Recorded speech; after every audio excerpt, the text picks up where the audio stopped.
निवृत्त नहीं हो जाएंगे, संसारी वातावरण को भूल नहीं जाएंगे, तब तक भगवान की प्राप्ति होना असंभव।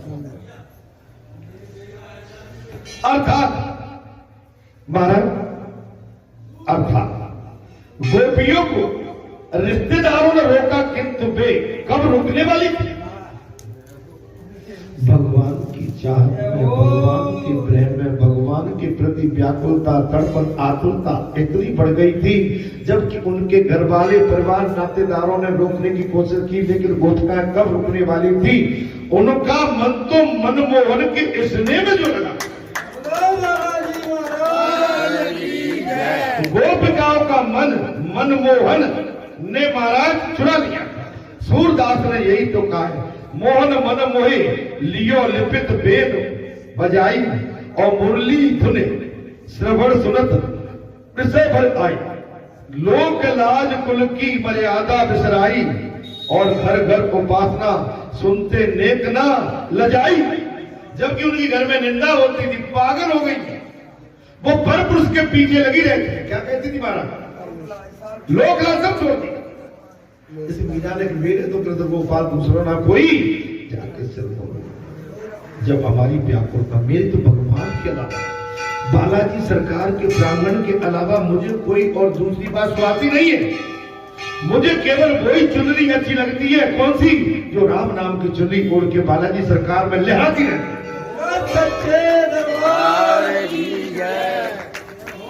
गोपियों के हृदय का ये महाराज शुद्ध भाव है, पवित्र भाव। आप कथा कहते हैं, आप कथा सुनते हैं और बालाजी धाम में आते हैं। बालाजी धाम में आने के पश्चात हमारे मन में पवित्रता, शुद्धता और लगन, समर्पित भाव, और यहाँ के वातावरण का चिंतन। यहाँ से जाने के बाद घर में भी, यहाँ से जाने के बाद में घर में भी, अथाई पर भी, नातेदारी में, रिश्तेदारी में, अरे राम राम, मुझे तो बालाजी धाम या भगवान के चरणों से मैं विमुख होकर बड़ा पछता रही हूँ और पछताता हूँ। हमें तो वही अच्छा लगता।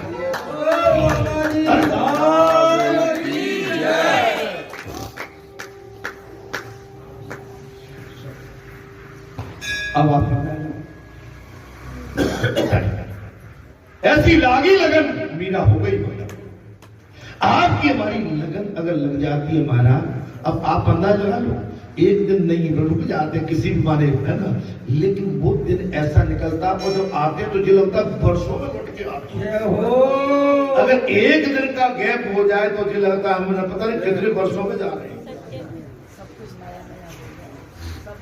कभी कल ही परसों बात हो रही थी बालक से, तो भाई आना है, मैंने आएंगे भाई, हनुमान जयंती तक तो तुम थोड़ा सा भी सब्र करिए, उसके बाद में सोचेंगे। अरे कितना टाइम निकाल सकते हो? मैंने भैया 1-2-3 वीक तक तो मैं तुम्हें गुंजाइश दे सकता हूँ। नहीं नहीं, बोले 2-3 वीक तो ऐसे ही निकल जाते हैं, थोड़ा सा 5-7-8 वीक की। मैंने नहीं, मेरा तो भाई सब, मैं इतना नहीं रुक सकता हूँ। मेरा आश्रित ही, ऐसा नहीं कि मुझे वहां अच्छा नहीं लगता, वहां परिवार है, सब कुछ है और पूरा परिवार ही है सब साथ में, लेकिन ये जो परिवार मिला है, जिस परिवार मेरा उस परिवार से भी ऊपर है, ये धर्म का परिवार है, साधना का परिवार है, और जिनके साथ अपना अंतिम पड़ाव हमने अब डाल दिया है, इससे बढ़िया हमारे लिए और कुछ नहीं है। तुम्हें तो अभी बालपन है, तुम्हें आगे बहुत समय देखना है। हमारे तो भाई अंतिम पीड़ा चल रही है, हमारा समय बहुत नजदीक दिखता है। अर्थात इंद्रियों द्वारा जो भक्ति रस का पान करे वही गोपी है। आप समझिए बात, इंद्रियों द्वारा जो भक्ति रस का, अपनी इंद्रियों से भक्ति रस, आपकी पोष्टि, आपके अंदर युवापन, आपके अंदर सिमटन नहीं, सुकड़न नहीं, आपके अंदर कलह नहीं, बिगड़ नहीं, आपके अंदर कलेश नहीं। कब? तब आप भक्ति का रस पिएंगे तब। और संसार का रस पिएंगे तो अच्छे भले पहलवान है, चंगे पहलवान है, आयु बहुत कम है, तो अभी सिमटन दिख रही है आपकी, आपके त्रिपुंड माथे पर, चेहरे पर अपने आप सिमटन बता देगी कि आप संसार की मार खा के बैठे हो। कुछ समझ में आ रहा है कि नहीं? अगर कोई संसार का जहर नहीं पिया, जाम नहीं पिया है महाराज, अगर आपने भक्ति का जाम, भक्ति का रस और भक्ति का अमृत और संजीवनी पिया है तो महाराज वृद्ध अवस्था में भी आपका त्रिपुंड, आपकी नजर, आपका चेहरा, आपकी आंखों का तेज अपने आप भूलेगा। आपकी आंखें थकी नहीं, थकी नहीं, आपकी आंखें की दृष्टि थकी नहीं, आपकी आंखों का तेज अपने आप बोलेगा। मैं कुछ ज्यादा तो नहीं बोलूंगा। कब? तो भगवान की भक्ति का छाम और रस पियोगे तब, और संसार का रस पियोगे, और संसार का कई भाई जो भी रस पियोगे, संसार का रस तो भाई आपको हमको कमजोर करता है। संसार का जो भी रस है वो तामसी है, और भक्ति का रस सात्विक है। वो आपका विवेक, आपकी साधना, आपकी तप तपस्या, आपका मार्गदर्शन बड़ा अच्छे ढंग से, आपके आचार विचार और आपकी बुद्धि शुद्धि साफ सुथरी रखेगा। अर्थात घर में रहकर भक्ति करना आसान नहीं है। घर में रह के भक्ति करना आसान नहीं है। भगवान सुखदेव ने कहा, राजन घर में रह के भक्ति करना आसान नहीं है। अपनी पत्नी के प्रति भी मातृ भाव रखा जा सके। आगे बात, आज सुनो बात, आगे बात नहीं, आगे के लिए आपको क्या लगता था ये पागल बाबा कुछ भी बोलता रहता है। आज कथा में सुखदेव भगवान ने साफ कह दिया, घर में रह के भक्ति करना आसान नहीं। जो व्यक्ति अपनी पत्नी के प्रति भी मातृ भाव रख सकेगा तभी घर में रहकर भक्ति की जा सकती। अब बताओ भाई, कथा तो आज निकली, असली प्रमाण तो आज आया। अरे पुजारी ग्यारस तो बता दी, इसको क्यों नहीं बताते? मैं ये असली बात जो अपनी पत्नी के साथ मातृभाव रखेगा, और जी हम कम से एक वर्ष से नहीं, हम कई लंबे समय से कहते हैं, आपकी धर्म पत्नी हमेशा के लिए आपकी वासना के लिए खिलौना नहीं है। अगर आप हमेशा अपनी पत्नी के साथ या पत्नी अपने पति के साथ वासना की याचना करती है तो मैं कहता हूं उनका धर्म, माने उनका जो है गृहस्थ धर्म बेकार है, सात्विक नहीं है किसी भी तरह से, कैसे भी नहीं।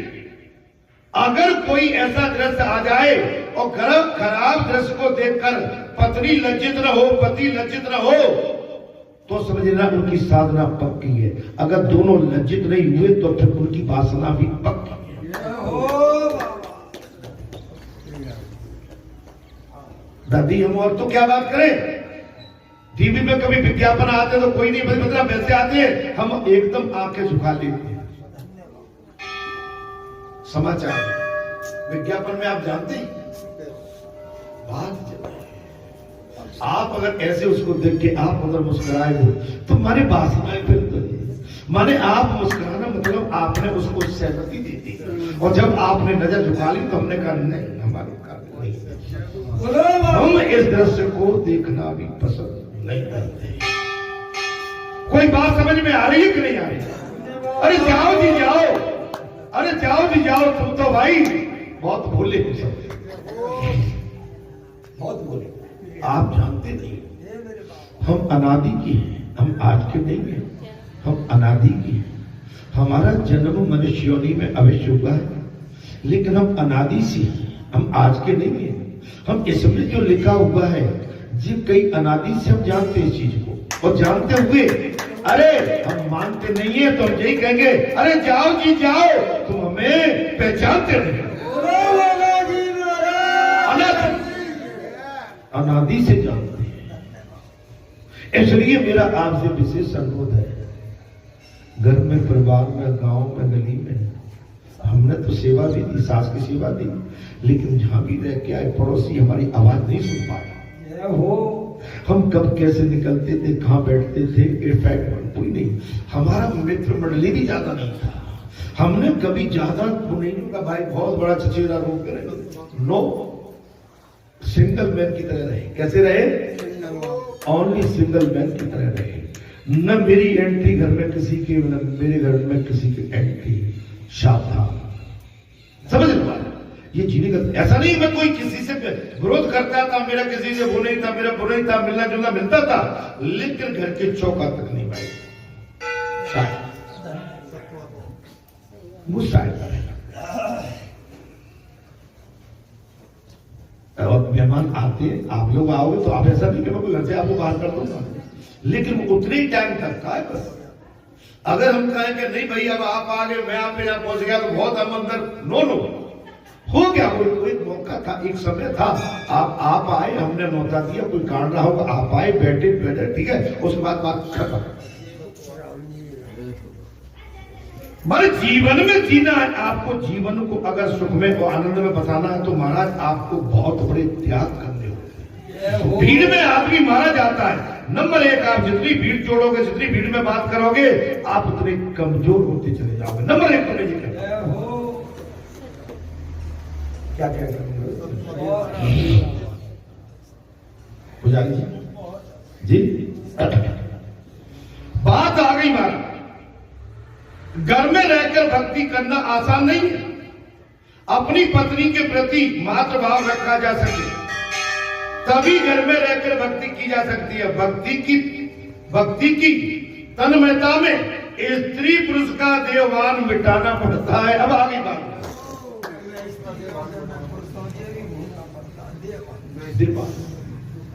कथा कह रही, मैं नहीं कह रहा हूं, आपको आश्चर्य लगता होगा, आपको आश्चर्य लग रहा है जी बात। भगवान सुखदेव ने कहा दर्शन के समय अपना स्त्री तत्व और पुरुष तत्व का भान भूल जाए वही गोपी। भगवान के दर्शन करते समय जो अपना स्त्री तत्व और पुरुष तत्व भूल जाए वही गोपी है कि मैं स्त्री हूं, मैं पुरुष हूं। जब तक देहभान है, मन में से काम निकलेगा नहीं, तब तक आपकी भक्ति निर्मल नहीं हो सकती। स्त्री पुरुष का भाव, सद्भाव, आपने देखा ना गंगा के किनारे पे कोई देखता है क्या? बगल में माता नहा रही है, पुरुष नहा रहे हैं, सब नहा रहे हैं। बालाजी धाम में आप सब बैठे हुए, आप धाम कर रहे हैं, गीत गा रहे हैं, ये गोपी भाव, यही गोपी भाव।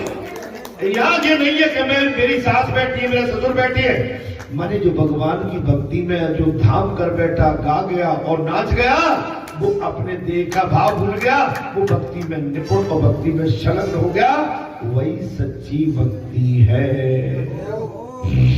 वही सच्ची भक्ति। महाराज वे गोपिकाएं कौन थी? कथा में प्रसंग आ गया, कथा समझ में आ रही है? नहीं आ रही हो तो भैया आज तुम्हारी मोड़ा फोड़ा का कार्यक्रम है, मेरे को आ रही है बाबा। वे गोपिकाएं कौन? भगवान सुखदेव ने कहा राजा, हे राजन, वे गोपिकाएं कौन थी? जब ऋषि मुनि हजारों वर्ष तक तपस्या और ब्रह्म चिंतन करते रहने पर भी मन में बसे काम को मान न सके, उस काम को श्री किरण तर्पण व्यापण करने की इच्छा से गोपिकाओं का अवतार लेके गोकुल में आ गए। ऋषि महात्मा थे, तपस्या की, लेकिन संसार की वासना इसके पश्चात भी खत्म नहीं हुई। इसलिए उन्होंने भगवान से प्रार्थना की थी, तो कृष्ण अवतार में वो सारे के सारे गोपियां बन के गोकुल में भक्ति, आपकी भक्ति पूर्व जन्म की फली है। आपका मन बालाजी धाम में इसलिए हो रहा है। आप मंगलवार, शनिवार, एनी डे, एनी मानी जो भी समय आप दौड़ते चले आते। बालाजी पे जो भी पर्व होता है, आप अपना घर परिवार का काम छोड़ के और दौड़ लगाते हैं। मैं तो आज और भी कुछ बात बताता हूँ, बहुत सी माताओं को तो उड़ाने मिलते हैं कि तुमको केवल बालाजी दिखते हैं। बहुत सी माताओं के तो पति यहाँ की परिचय लेने आते हैं कि भैया हमारे घर से जो जा रही है वो सही जगह पे जा रही है, नहीं आजकल पैरूपिए बैठे गई ऐसा ना। अब वो भले ही मुझसे तक कहे तो क्या मैं तो भीतर की आज मैंने बहुत बड़ी बात की, मैं हकीकत बता रहा हूं। क्योंकि आजकल जो संसारी, आजकल जो आपने समझा है महाराज पाखंड जो चल रहा है, उसमें कई हमारी अबलाएं माताएं सताई जा रही, ब्रह्मजाल में फंसी। तो आप सही ठिकाने पे हो, सही जगह। बोलो बाबा जी, आपके पतिव्रता धर्म में कोई सेंध नहीं लग सकती, इतना मैं आपको, आपका यहाँ से निश्चित कल्याण होगा। अगर आपका मन अगर ऐसा गोपियों की तरह यहाँ लग गया तो ये भी हम वचन देते हैं कि आपका यहाँ से कल्याण तय है। वे गोपिका कौन थी? इनमें साधना सिद्धा और ऋषि रूपा, श्रुति रूपा और महाराज स्वयं सिद्धा और अन्नपूर्वा और अन्य पूर्वा आदि कई प्रकार की गोपिकाएं थी। सांसारिक भोगों का उपभोग करने के पहले ही जिससे वैराग हो जाता है वो महाराज अन्य पूर्वा संसारिक जितने भोग नहीं पहले वैराग। अच्छा आप जहाँ अपने आप नहीं आते, आप जहाँ अपने आप नहीं आते, आपका पूर्व जन्म का प्रारब्ध लेके आता।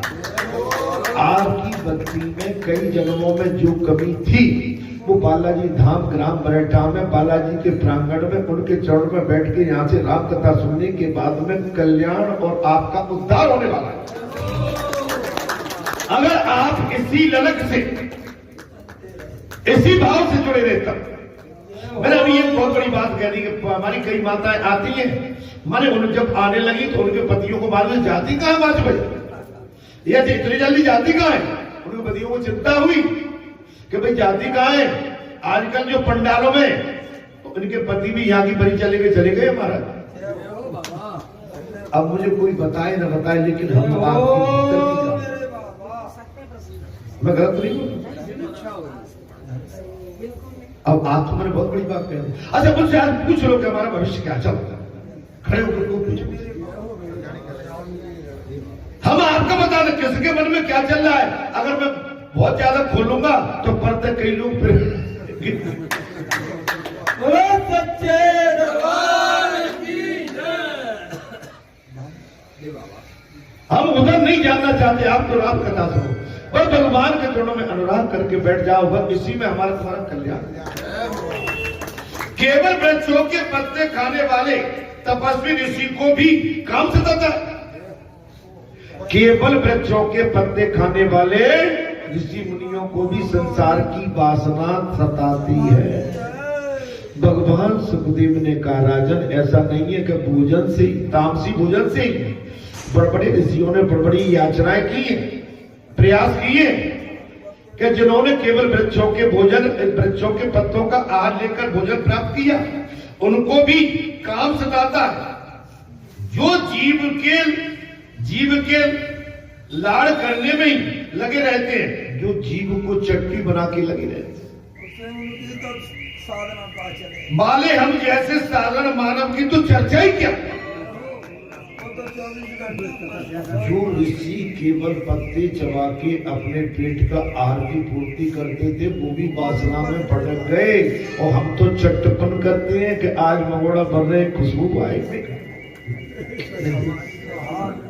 आज दाल बनी, आज घर में जे उपवास, आज घर में ऐसे जाड़े का टाइम है तो सभी के घर में कुछ न कुछ चटपटा बनता होगा। मैं सबकी घर की बात बता रहा हूँ, बन रहा है कि नहीं, सही से बता। इस समय जाड़े का टाइम है और जाड़े के टाइम में चटपटे ज्यादा बनते, पूड़ी लो, पराठे लो, मेथी का पराठा, आलू का पराठा, गोभी का पराठा, और काय का, बथुआ का, और काय का, मूली का, गाजर का, विभिन्न प्रकार के पराठे बन रहे कि नहीं। तो भाई हमने सही बता रहे, मेथी का पराठा खाया, काय का पराठा, बाकी गोभी, आलू, गाजर, मूली में पता ही नहीं है। बस मेथी का पराठा में क्या है, उसकी तासीर थोड़ी अच्छी रहती है, नरम रहती है, जो अच्छा लगता है मुझे, बाकी और कुछ नहीं। बाकी मैं आपके लिए नहीं, आपके घरों में ये विभिन्न प्रकार के जो है व्यंजन बनते हैं, ये चट्टू जी। बस उसके बाद हम कहें कि हम साधना कर रहे हैं। अरे घर में जब कोई पूरी पराठा बन रहा हो, हलवा बलुआ बन रहा हो, कोई अच्छा पकवान से, तो उस दिन भूख पहले से लगने लगती है, जैसे मुझे लगती है।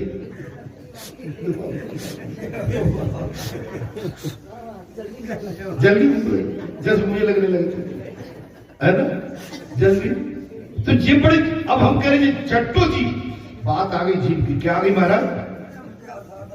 अब हम साधना क्या कर पाएंगे? हम साधना क्या कर पाएंगे महाराज? बात तो आ गई जीव की।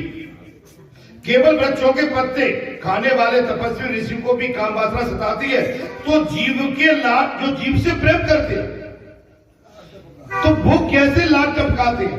अच्छा, वो क्या साधना कर पाएंगे? अर्थात जैसे साधारण मानव की चर्चा ही क्या है, तपस्या और योग साधना करने वाले ऋषि थक थक कर, हार हार कर तब